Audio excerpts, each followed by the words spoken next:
three. Hi, welcome to another exciting episode of the Andre The Beast Crayton Show. Hey, hey, Today it's hey. all about luck. It's all about luck. It's all about lucky and not lucky charms. We're talking lucky divine. Imagine that powerful name, Lucky Divine. Damn, that sounds like an artist.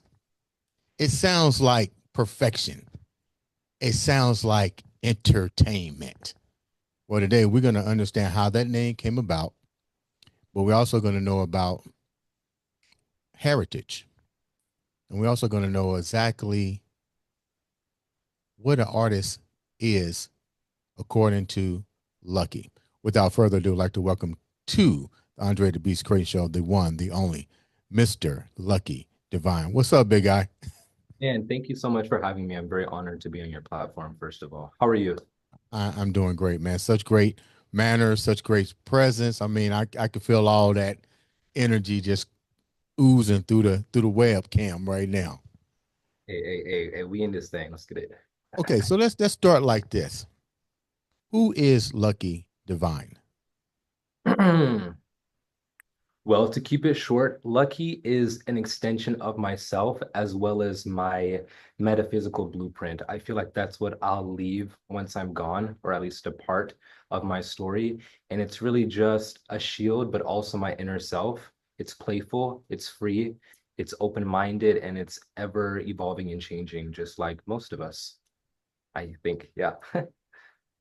That sounds almost like I'm gonna just call it what it is. It almost sounds like you are becoming almost Christ minded, like you're using phrases that you normally don't hear from people as an introduction to themselves, like your your blueprint, this, that, and the other. How did you come up with this philosophy? Honestly, I feel like it was God's plan. Shout out to Drake.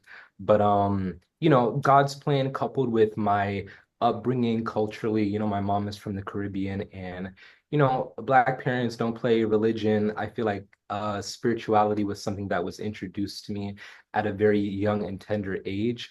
And I found my own little niche pocket within that understanding of what spirituality meant to me. I guess. And as I've continued to evolve and grow as a young person, becoming my own person, Mhm. I just grounded and understood and uncovered more. And that those type of self-explorative principles are what has led me to the philosophies or the blueprint talk. It's kind of just been my love for God within me, that connection. I've just really been excavating that my whole life, genuinely. How did you stay on track? You said you started under your inner circle. They didn't speak on religion. They spoke on spirituality. Your journey therefore started to move her. Did you ever, but you got multi heritage, so you're in the United States.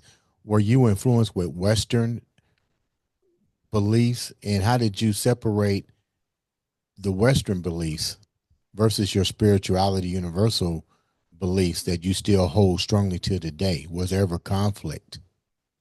Definitely. And to add a little bit of preface to what I said earlier, if I misspoke, I had both. I had both the religion and the spirituality. My mom is an Aquarius. She's very open-minded, but she Mom also is a what? mom's an Aquarius. I'm an Aquarius. I Great know thinkers, dog.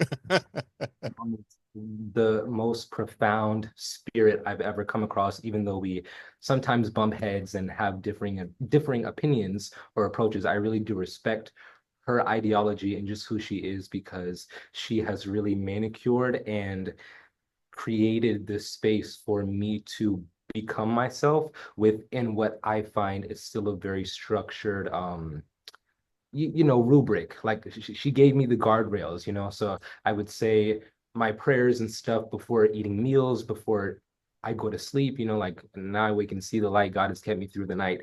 Things like that as a child that I found spiritual comfort in, but didn't understand.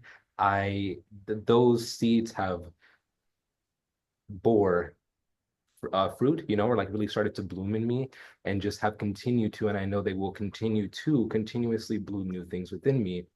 But to answer your first question more directly, I do find conflict between, you know, Western spirituality and my own sense of self that I think is independent of my mom, my family, my nationality, my skin color, anything like that. I find just I've had to really unpeel a lot of indoctrination and what's the word? Conditioning. Conditioning. It's Give me been an example of peeling back the layers.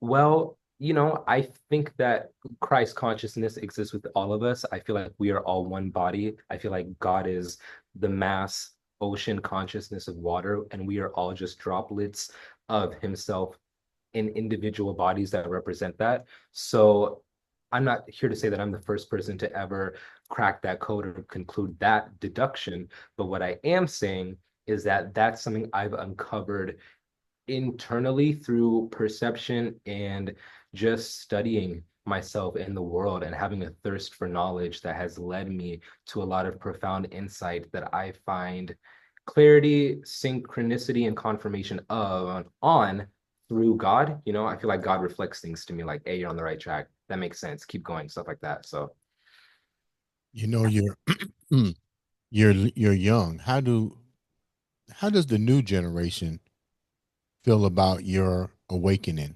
You know, definitely you got that beast mindset with continuing and doing what you got to do, but not letting anybody detour or derail you with your spiritual journey. But we still have people like you said that's been indoctrinated into a system of beliefs and not being able to think outside of the box, but more so thinking on a fear base.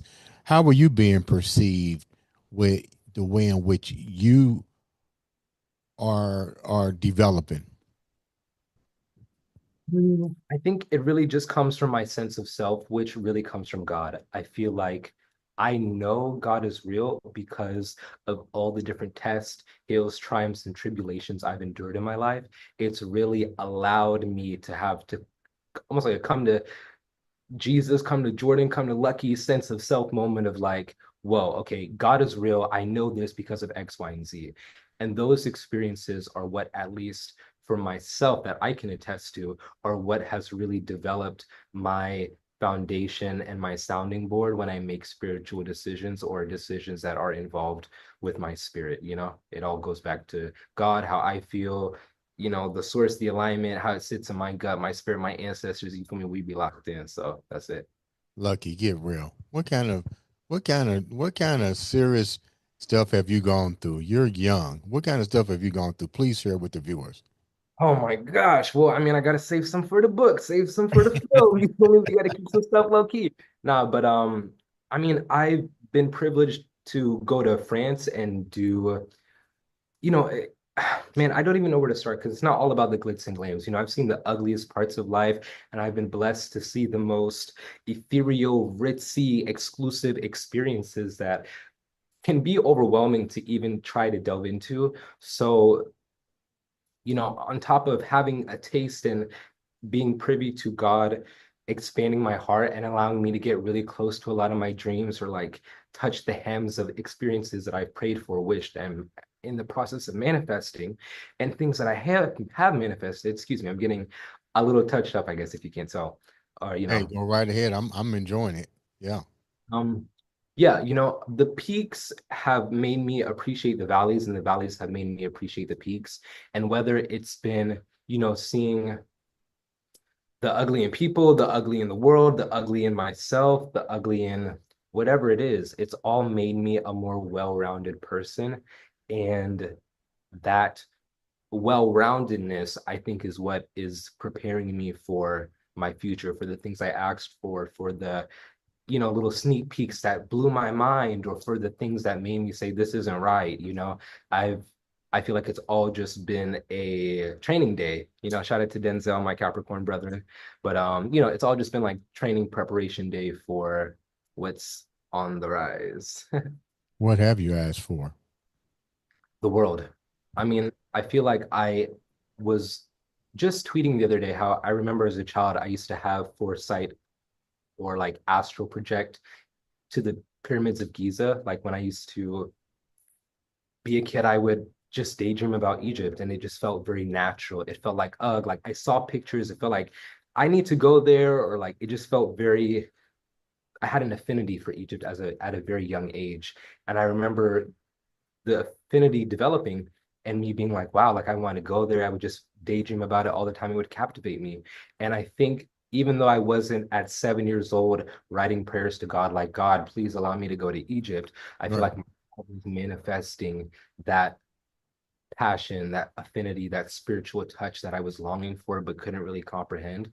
Mhm. Because now, almost 20 years later, I feel like I'm now in a space where when I do go to Egypt and God blesses me with that stamp, it will have been well earned. And I also will have had the foundational, I would have created the space to really appreciate it with long lasting depth because I've been yearning for it for so long, you know? So I'm not sure if that was too much of a tangent or I answered your question, but I started talking Oh, about you. I get what you're saying. My question is, it's almost like a deja vu, so to speak. Like somewhere in your subconscious, there's a deep connection to maybe your journey from past life experiences, I guess, and a strong connection with Egypt. Have you done any research on Egypt? Like, why do you think it's such a fascination with Egypt in you? Well, if I can tell you, I feel that I've discovered a lot more in the last year and a half, specifically why Egypt has been so prevalent to me. Right. In my teen and adolescent years, there was this show called like Young Tut, which was about uh Tutankhamun, King Tut, like the young king. And I thought that show was so cool. It's about a young prince, a king, and I was like, wow, this show is so cool. I loved Egyptian mythology and have my whole life. But recently, about last summer, I spoke to my aunt on the phone who's in Barbados, and this conversation came up from my mom telling me that her grandmother's middle name was Cleopatra. And my mom's side of the family from Barbados is of mixed heritage Hmm. on my grandfather's side and my grandmother. I believe my grandmother is like African and Indian or an Asian, Guyanese, Hmm. essentially. And my mom's side is black as well as white European, but I'm thinking it could be like a little gem clue of maybe potentially Egyptian with my grandmother being named, with her middle name being Cleopatra specifically. So that is something that I haven't told anybody ever publicly. So, but yeah, that's inclination that I have felt spiritually led to that I think is confirming again some of the Egyptian lore myth that has been sprouting my whole life. I feel like it's just continuing to bloom and bloom and bloom. And to kind of end that train of thought, I was also born on New Year's Eve, December 31st, which in Egyptian mythology is a spiritually significant time period where the Sirius star, which is the brightest star in the sky, is basically able to be viewed for like 50 or 60 days roughly. And if I'm not mistaken, with that star arising in the sky, it would essentially indicate crops and fertilization being renewed, and it would also indicate when the Nile River would flood again. So it's a very spiritually significant time period that is representative of and ushers in a lot of change. And yeah, it was kind of like, their whole life was modeled after this very significant aspect of fertilization and okay, this is when we build up to do stuff and now here our crops are and things like that. So I'm still learning. I'm not an expert yet, but that's what I got thus far. It's funny when you look at social media. This generation is truly becoming awakening. It's not as many as I thought it would be, but it's still a significant number. And their belief system is so universally connected that it's almost scary. It makes me wonder why generations even before me couldn't grasp this concept, but your generation seems to have not only gravitated to it really good, but you have amplified it to the point that you're now becoming almost masters of your godlike intentions, definitely moving that beast mindset by elevating mind, body, and soul. That is crazy. Like even me and you meeting was crazy. You know what I mean? And I had no idea you was gonna go here. When you mentioned artists, to me, I thought you was talking about singing, but you're talking something totally different. So let's go back for a minute. What does artist mean in to you? That word artist, 'cause we hear it on a one-dimensional plane. We hear it as it pertains to the entertainment field. We hear it when it pertains to musical. But you look at the word artist in a whole different panoramic view. What is it like for what is your definition of artist? I think artists, honestly, not to sound too wokey woke, but I think that could be a new form of binary, even in terms of how we identify as people, because I don't think there's a margin or really proper barometer to judge, oh, I'm 10% more of an artist than you are. You know, the local barista at your coffee shop who wears a cool sweater that always infuses your day with positive vibes in their own creative aspect or way, in my mind, could have an artistic spirit, even if they don't necessarily practice a discipline yet or even at all. So to me, an artist is really just someone who is unafraid to embody a free-spirited creativity that I think allows everyone else to feel like it's okay to do the same. They're a Why do hero. yeah. Why do you think it's difficult for people to think the way in which you and others are thinking now? We still being met from a fear-based society. We still having people would rather cut off their right hand for being indoctrinated into a system of beliefs than to really think outside the box. Why do you think that is now? I think that's because we don't have enough role models who embody integral qualities that impressionable people need to solidify a strong sense of self that is fixed or direction oriented. You know, I feel a lot of people, a lot of young people are lost in the sauce. You feel me? As, hey, trap, trap, trap, every day, party, party, party. No one's really intentionally, I shouldn't say no one because that's not the truth, but I just wish and hope and pray that people of all ages can really lock into their roots and anchor into their heart and, you know, let their higher source be their North Star to guide them in whatever their soul's purpose is. You know, it takes strength and courage, but I don't think it's far out of reach. It really is just a lot of people are not even aware that they can unearth that sense of individuality, you know, and it takes time to grow. It's not an overnight process. None of us are perfect, but yeah. How does your parents feel about your enlightenment and what you're trying to do with um, getting your message out?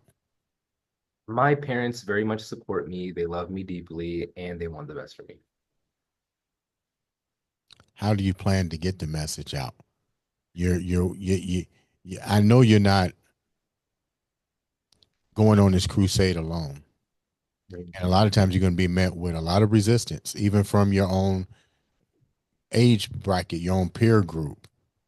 If you had to resonate, how do you make your message stronger for people to pay you attention to what you're saying and really look within themselves to understand what you're talking about? Because you have to look within yourself. So how do you get rid of all that banana peels and make them really take what you're saying and really research it, not be opinionated, but to really listen to what you're saying? How do you go by doing that? You know, I don't force it. I don't force a damn thing respectfully. I feel like the people who are aligned with what I have to say will be around in the circumference to hear it when it's time. And not that I don't go out of my way to, you know, post things that I think are important or to share my message, but I think I've reached a place in my enlightenment to not care or search or be places that I don't need to be. I very much believe in divine alignment and divine timing. And I don't waste my breath in spaces I'm not supposed to be in. I feel like God will ordain me and position me in certain places to do what He has called me to do very effortlessly, honestly. And I find that that is the beauty in me walking in my purpose, is that I have the privilege of feeling like I'm always where I'm supposed to be when I'm in my purpose. Okay. So that's that's genuinely how I feel. I hope that wasn't like too cocky, but that's the truth. You feel me? You said, how do I, make the message stick? How do I make it hit? I find that it hits when it's supposed to, and all I really have to do is listen to God and show up, and He does the rest. That's, you feel me? So I'm just really much, very much in my alignment era. What has been like, has there really been any difficult moments for you trying to ascend? Whew. Buddy, are you kidding me? It's been a freaking bear crawl to the top. You feel me? From the time I was born. I mean, it's I guess I make it look easy. Let me stop. Let me stop. But Yeah, you are making it look easy.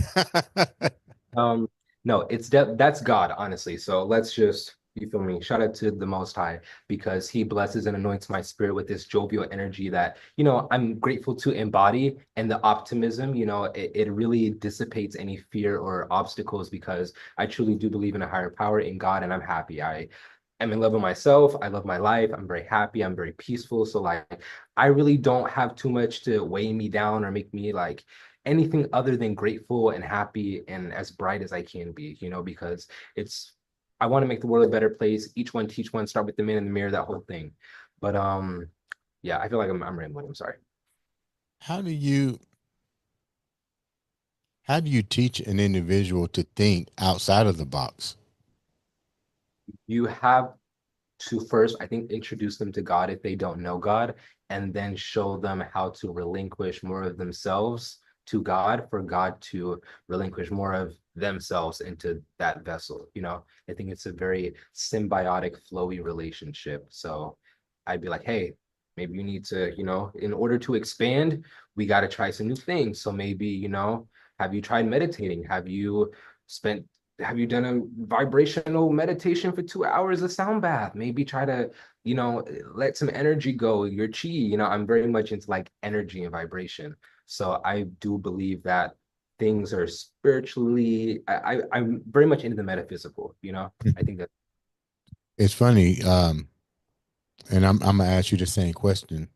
I know you know who Billy Carson is. If you're on this journey, you've seen what happened to him, where he was trying to resonate with people, the the mystic arts and the way people thought and the Christ mind and so forth. And it was just a matter of time, which I saw it was going to happen. I always said it's just a matter of time.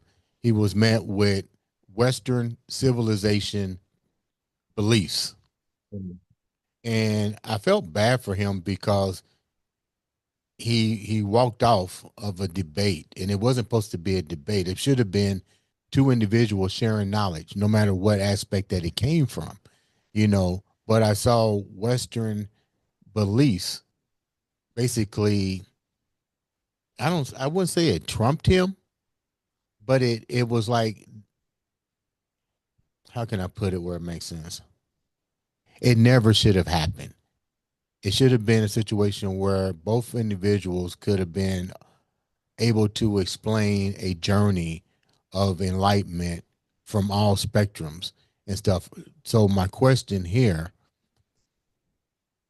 have you been met with such challenges in debate? Because somebody said, well, you need to, if you go with Western, they say, we need to be going like this and you won't have these issues. You need to do this so you wouldn't do this. So everybody's got their own little philosophies to get to the higher level. Have you been met with resistance from stuff like that? Yeah, I feel like the enemy and the devil can work through each and every single one of us, even myself, if I'm not privy at times. And that's something that I'm really learning to master. So I do not take it personally when I find resistance in people where I feel as though not that we can't have a differing in opinions, but if I feel like now you're spiritually being combative with me or our spirits are at odds, I really just remove myself in the equation because I know that I'm always moving with integrity. So it's like, okay, if I'm in a space where I'm moving with integrity, but now I feel like I'm being cornered in or like y'all trying to gang up on me philosophically, I'm just going to remove myself because these are not peers that I need to be in cahoots with. So I have, obviously run into differing of opinions and people trying to change my philosophy or pry or, question it. And I'm open to conversations that inspire both parties to see things from different perspectives. But when it comes to me being kind of stone wall met with differing opinions, if there's no room for growth on both sides, then that's not a space that I need to dwell or reside in. So that's my philosophy with that. How do they? What are some of the things that they say to you to try to prove their point over yours that you hear all the time? I mean, I don't really hear things all the time, man. I be in my own little world. Like, you're not going to catch me anywhere. I'm very much off the scene. I don't really have conflicts with people. You feel me? So Yeah. not I'm very much out the way guy, super. So I don't even really run into those type of people, those type of experiences that I can even think of oh, I always hear this because I'm always doing me. You don't put yourself in that vibrational frequency, so to speak. Hell to the no. So my next question is, what is what's your end game here? I know you're trying to teach, you're trying to enlighten yourself. You're definitely trying to find a deeper connection with you in Egypt, which I'm still fascinated by. I don't think you're giving me the whole bowl of cereal. I think you're giving me just a little bit. There's more about Egypt that you're not telling me, but I'm gonna find out before we get done. So what's the end game here for you? The end game is to be in alignment, step with purpose, and leave a legacy. I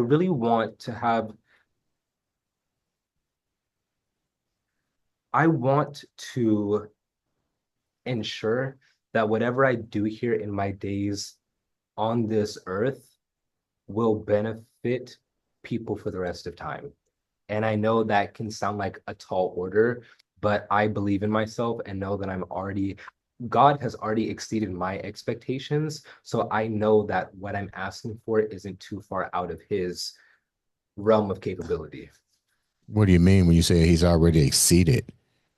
I mean, my man has gotten me to 9 different countries, the Great Wall of China, the Paris, the Eiffel Tower. You feel me? I've been parlaying with some of the top 1 percenters just to kind of get a taste for the room of like, okay, this is where you're supposed to be. Not like them, but you kind of get a little bit of an understanding of how the cogwheels work for this industry, this space, what it's going to be like. I just literally have to write a book that I'm slacking on. Like, all right, time is ticking. Need to start it today. But yeah, we could talk for hours. We could talk for hours. Really, I've really seen everything the world has to offer and so much. There's so much more for me to see.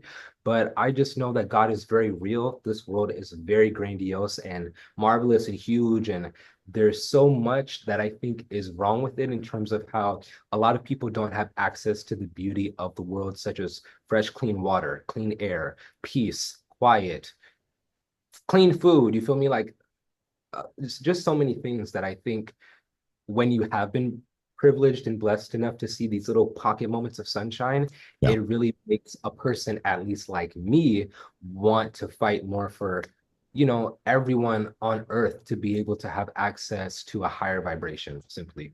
Yeah. Doesn't it make you pissed that we got people with $53 billion and $100 billion, and we still got homeless people on the street? Yeah, We it's got people that can't even that wonder where the next meal coming from, but you're comfortable with $53 billion, a quarter of $1 billion, even $1 million fucking dollars, and you can sleep at night. You're not worrying about people.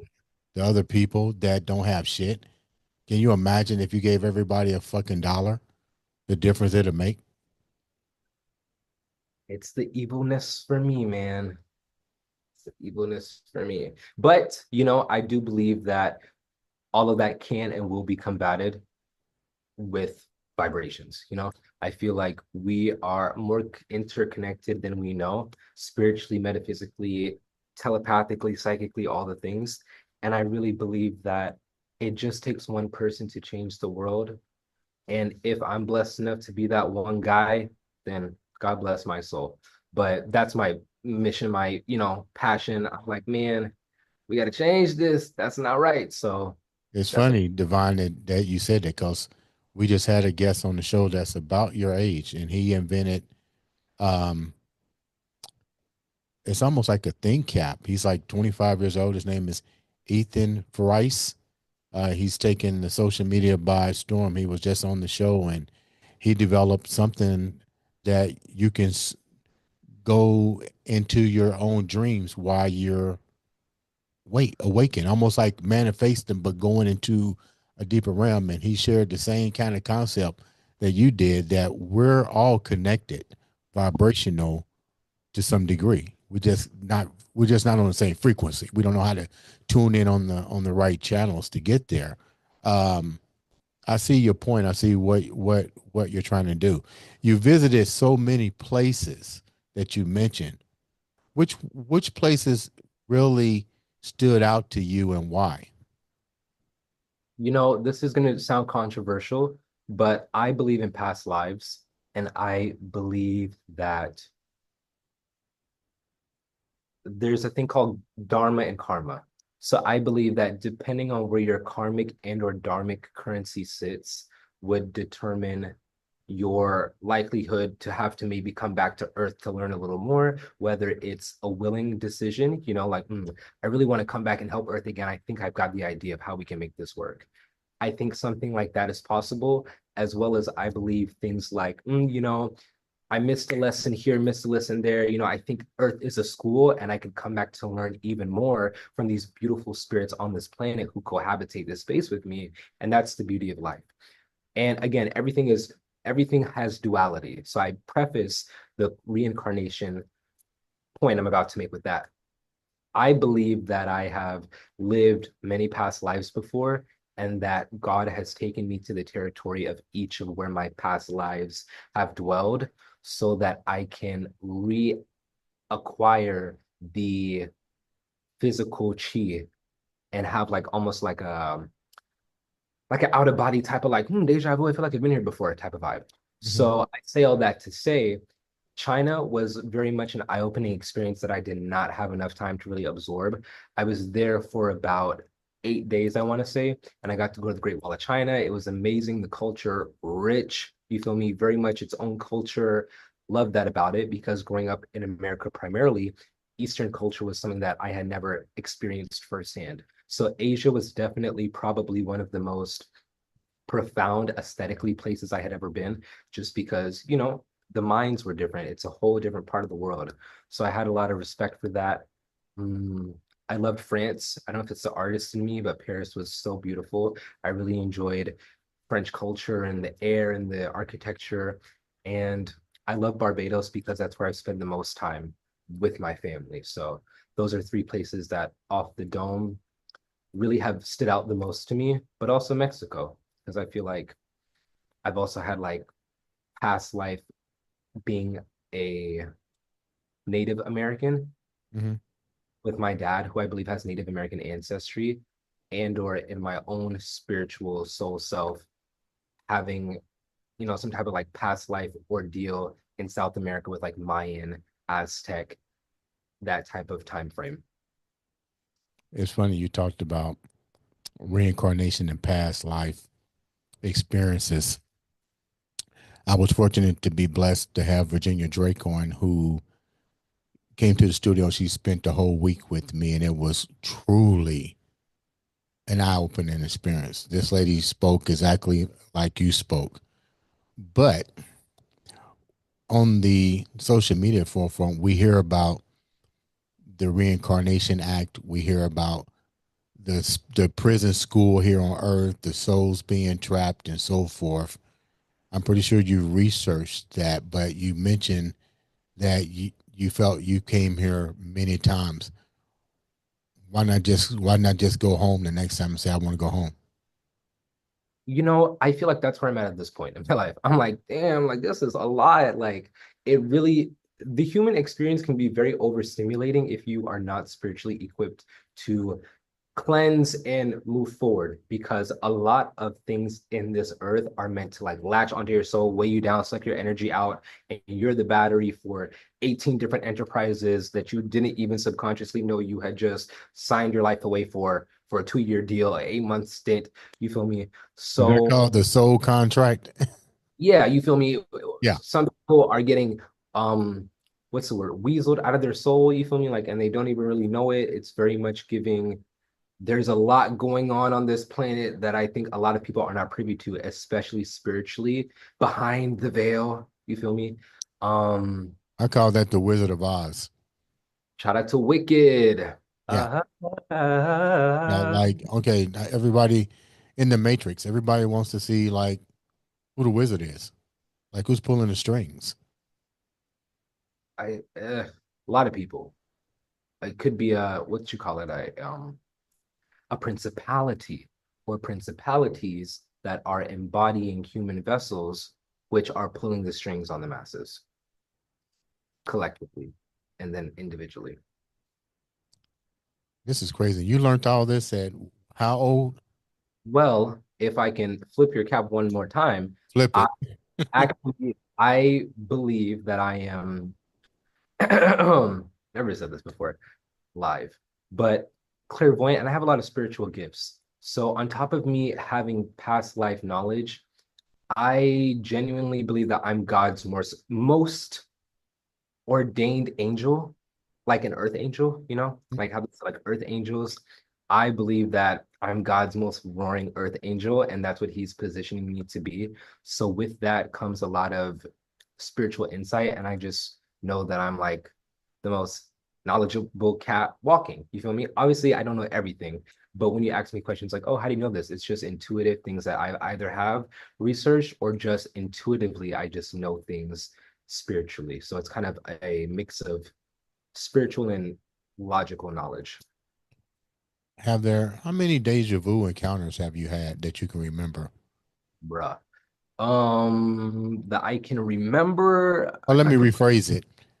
The ones that have really resonated with your divine purpose and your spiritual universal growth.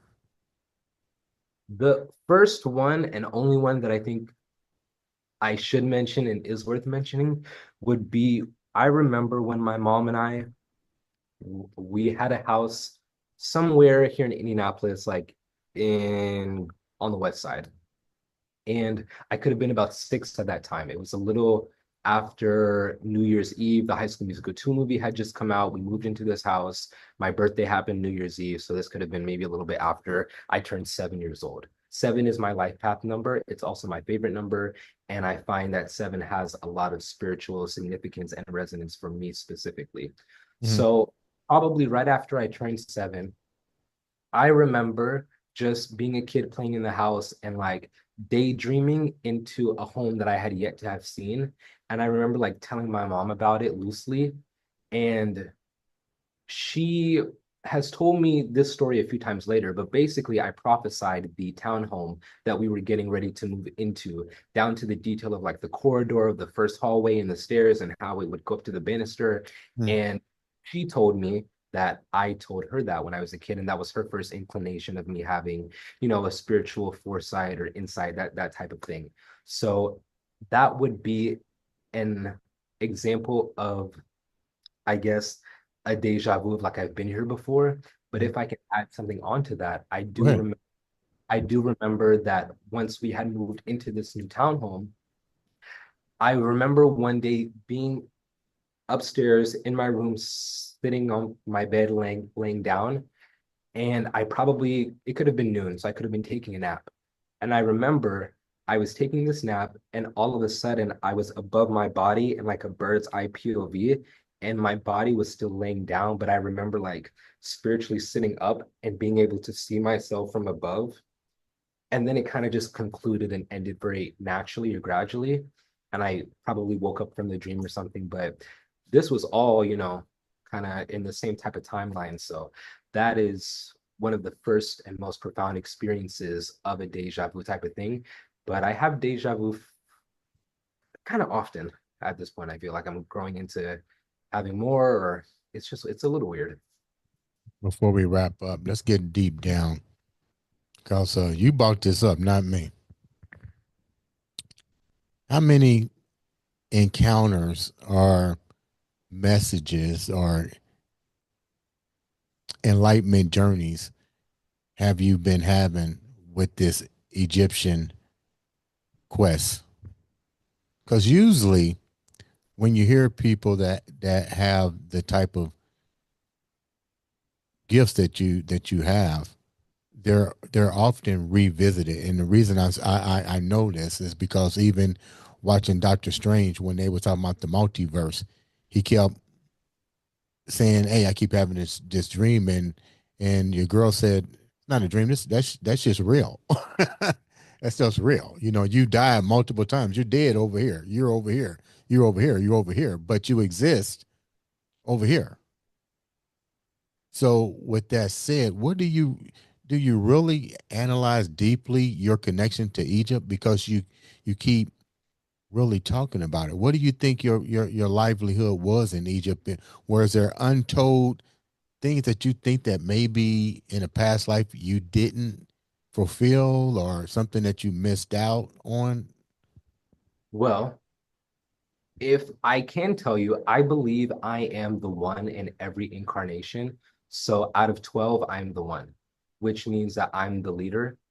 So I think in every lifetime from the beginning of time, my soul's essence has continued to origami, unfurl, or ripple out as myself, but also as a spiritual leader, almost indicative of like a Christ consciousness. So, 300 years ago, it was this person. 800 years ago, it was that person. 2,500 years ago, it was that person. But I think it's a narrative that's being driven and a plot that's being written by whatever character at the time is being given the pen or the camera time. You feel me? The main stage. So I do believe that I did have more than one lifetime as an Egyptian being, deity, God, whatever you want to call it. I find myself always being drawn back to that part of the world. My birth name is Jordan, after Hmm. the River Jordan, which is right up there in that little Northeast African, Middle Eastern Peninsula area territory. And yeah, man, I don't know where to start. I feel myself rambling with all the It's information. funny because you're almost talking like I get what you're saying. A lot of people, a few people may not understand. I get what you're saying when you talk about it's almost like time portals. You know, you get a little bit of knowledge here. Okay, well, I can't do no more here. Let me quote unquote, let me die. Boom, let's go to the next level. Okay, learned a little bit here. Okay, I'm Peter over here. But let's go to the next time portal. You know, so you're leaving a ripple effect in every one of these dimensions that you're going through, and with each dimension, hopefully, you're learning a little bit more of the mystics of ascending to a higher consciousness of Christ minded state. I guess I'm saying it correctly to some You degree. are, we're in the same ballpark. I was gonna say if you've seen the Eternals or are into Marvel with like Loki and like the timelines, I feel Oh my like God, don't go there. well, no, I'm not gonna get too far because that we will be here a little extra long. Yeah. But what I was gonna say is that I feel like God, the Most High, the ultimate omni source, is, using us. I feel like there are 12 archetypes of Right. spiritually, and Right. each of us body, if not one, maybe multiple, but I find that we're all being used almost like as a rake to cosmically keep the cosmos in order, so when you were talking about time portals and that made me think of timelines, I'm like, yeah, I'm just here to, do my one little big one that is going to have the ripple effect to make sure in 4 years that the timeline is going the correct way. So that's my philosophy. It is so funny. Before we end, I just got to get your opinion on this because you're young. I watched Loki. It was so funny. My nephew had watched it first, right? And I'm not a Loki fan. I wasn't a Loki fan at all. I got to be real. I wasn't. He was just too much of a misfit guy. You know what I mean? Always in doing some. I don't roll like that. But the universe is funny in its own magnificent way. I watched the series and I was blown away for the symbolism that was decoded throughout that movie. And at the end, it really tripped me out, which you've already seen the whole series. I Well, was I've like, seen season one. I haven't seen season two yet. I'm late oh, to well, I'm that. not even going to tell you then. You need to watch it. It was clearly, it was clearly, let me tell you like this is what I tell people: darkness cannot hide light. That was an eye opener. And I still can't believe that people can't understand that Hollywood tells you everything that's going on. Everything. We even having the lady who wrote The Matrix. A lot of people don't know she was black. The lady that wrote The Terminator was black, but she wrote it years ago while she was in college with OJ. And now that's coming to light years later. And I was like, how did you have the foresight to write that? She goes deeper, but you have to watch that particular episode when she comes on the show. But it's funny that now we're now living in the age of Aquarius and Pisces, to where if you ask to be here according to your soul contract, you ask to be here during this beautiful awakening of enlightenment. And a lot of people don't understand. But I tell people, everybody ain't ready. You know, I know what you're saying, but it's may be difficult for people to resonate. What's your take on that? Mm, Nothing before its time. I do believe in divine timing as well. So Mhm. when things are met with resistance, regardless of the degree, I find myself really just, you know, looking for the deeper message of, okay, maybe I shouldn't be sharing this information or it's not resonating, so let me keep it to myself. You feel me? Nothing before its time. You can't rush people's process. I don't want to be rushed, so I'm not about to rush anybody else. So Mhm. that's my take on that. You know what? We're gonna have you come back in, and we're gonna talk some more after you watch Loki. We're gonna have you come back after you watch the whole complete series, because I know you got a lot more to share, and we don't want to overkill, because you don't sit down and give a baby a whole bunch of baby food and expect them to digest. But I know you got a lot more inside information. We'd love to have you come back and talk a little bit more about your journey and the explanation of artists from your standpoint. With that said, how can the viewers follow you and know more about you? Well, anyone watching at home, hey, what's up? You guys can follow me at Lucky Divine. That's LuckyDavine, just like Da Vinci. All platforms. You know what? Thank you so much, Lucky, for coming on the show. Definitely going to have you back. Make sure you guys look him up, click. You got any questions, shoot it to him. All it takes is one click, one email to change your life or to change somebody else's life. Ladies and gentlemen, this has been another exciting episode of the Andre the Beast Crayton show.